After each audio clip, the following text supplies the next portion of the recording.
Hello and welcome to the news in brief. I am Ubilijit here. RSTV Deputy Governor Professor Ngozi Odu has urged members of the task force on immunization and primary health care, which is a multidisciplinary and multi-sectorial body, to concretize their efforts in the healthcare delivery system in the state. Professor Odu stated this during the second quarter meeting of the RSTV Task Force on Immunization at the Government House, Port Harcourt. According to the governor, the Deputy Governor, primary health care is the pivot of the healthcare delivery system in the country. Immunization component of the primary health care is very crucial, hence the establishment of the committee. She also said that development can only thrive in a healthy and peaceful community, urging all hands to be on deck in ensuring the reduction of the burden on vaccine-preventable diseases nationally.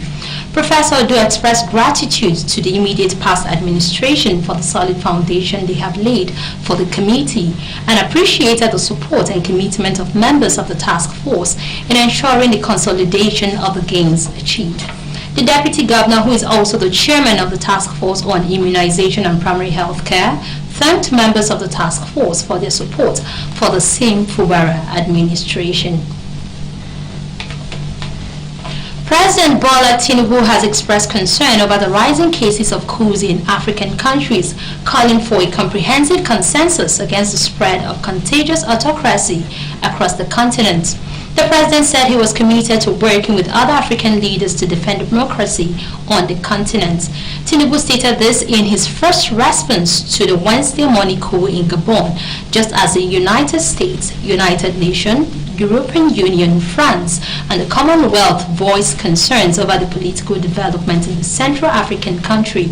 According to President Tinubu, the military takeover in Gabon is coming 1 month after a similar incident happened in Niger, where presidential guards overthrew the democratically elected president, Mohamed Bazoum.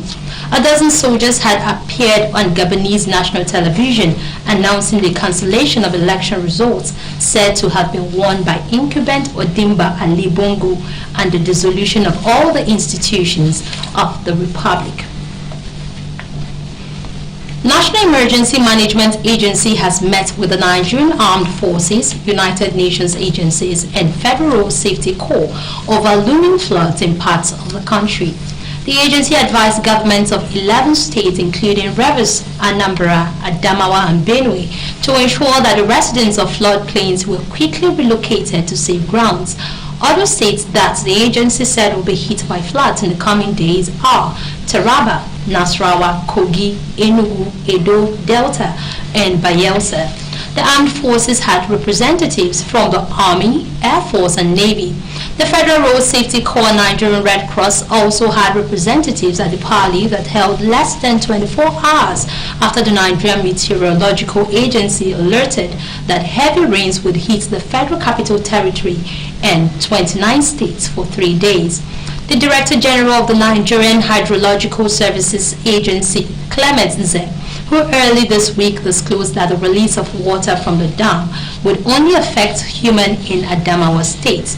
NEMA Director General Mustafa Ahmed said it was necessary for relevant stakeholders to prepare ahead because water from the Lagdo Dam, if released by Cameroonian authorities, would compound the flood situation in Nigeria.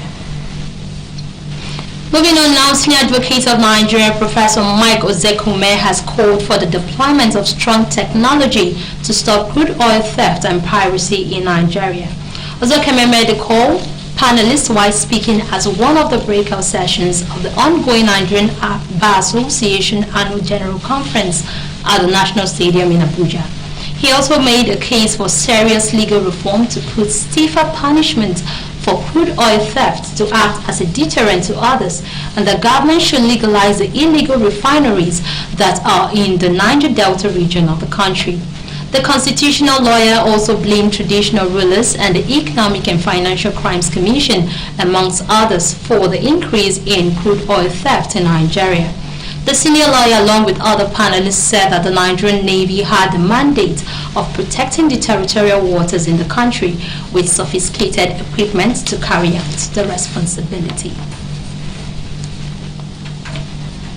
On the foreign scene, no fewer than 5 people have died after a train hit railway workers at high speed close to a station in Italy. The workers, aged between 22 and 52, were replacing part of a track outside the northern city of Turin when they were killed. They had been working on the line between Turin and Milan when the empty passenger train went through Brandizzo station at a reported 160 kilometers. Mayor Paolo Bodoni told Italian media an investigation was underway. 2 workers survived unscathed but were taken to hospital for observation. The train driver was treated at the scene for shock but later sent home. He's expected to be questioned later about the accident. And that's it on the report for this hour. Bring you more news at 3 p.m. Stay tuned.